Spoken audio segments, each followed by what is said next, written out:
Tutorial untuk menyiapkan project proposals infografis kelas MKPK semester Gasal 2021-2022. Jadi teman-teman sekalian, silahkan kalian berdiskusi dengan kelompok untuk menyiapkan project proposals ini bersama-sama. Jadi ingat, project proposals ini merupakan project proposal kelompok ya, yang terdiri dari proposal setiap anggota kelompok. Di halaman yang pertama, kalian diminta untuk menyampaikan profil singkat anggota kelompok masing-masing, mulai dari nama anggota, nomor induk mahasiswa, nomor handphone, jabatan dalam kelompok, dan juga sertakan foto kalian. Fotonya bebas, sopan gitu ya, full face, jangan sampai ada foto yang alay.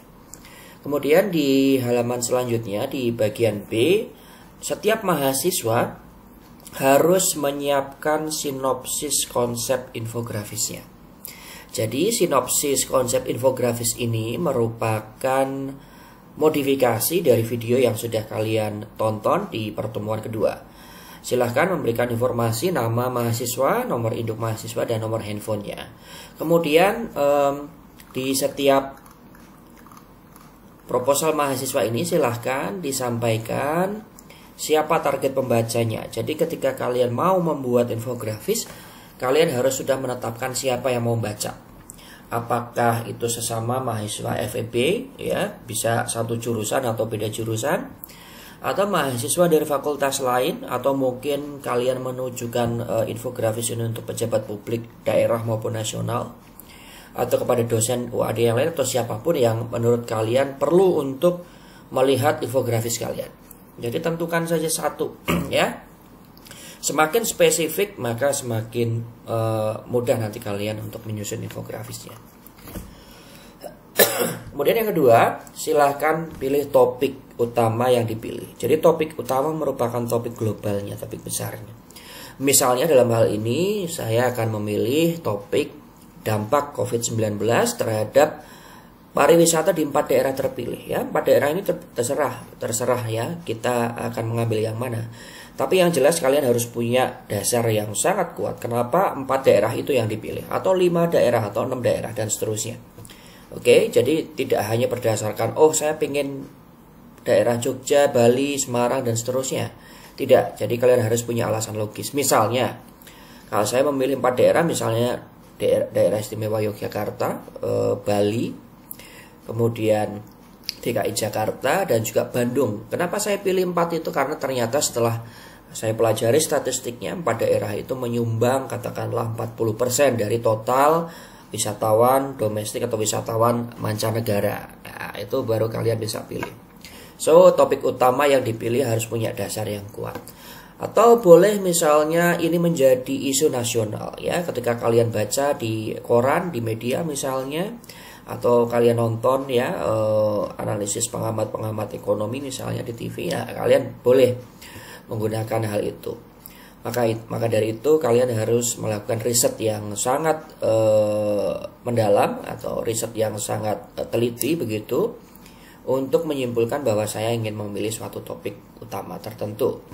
Kemudian selanjutnya adalah alasan. Ya, ini nyambung ya. Jadi topiknya kalian sebutkan, alasannya kalian sebutkan juga di poin yang selanjutnya. Jadi ini biar saya nanti atau teman-teman yang lain juga paham kenapa kok kalian memilih topik itu. Kemudian yang paling penting adalah pesan utama yang ingin disampaikan. Pesan utama itu nggak banyak-banyak, biasanya 1 atau 2 hal. Ya, misalnya saya ingin menunjukkan bahwa setelah saya menganalisis 4 daerah tertentu, saya ingin menunjukkan bahwa ternyata dampaknya beda-beda loh. Ya, daerah A turun tapi nggak terlalu drastis, daerah B turun juga nggak terlalu drastis, tapi daerah yang C dan D ternyata tajam sekali, dan seterusnya. Nah, yang paling penting dalam hal ini adalah kemampuan kalian menyajikan data yang saling terkait atau yang relevan. Jadi kalian tidak bisa hanya mengandalkan dari satu statistik tertentu. Kadang-kadang ya, misalnya kalian hanya ambil 1 atau 2 tabel di BPS, kemudian kalian coba ceritakan. Kalian mungkin perlu mencari data atau sumber informasi yang lain. Jadi sangat boleh kalian mencari sumber data atau sumber informasi di koran, televisi, paper ilmiah, atau yang lain.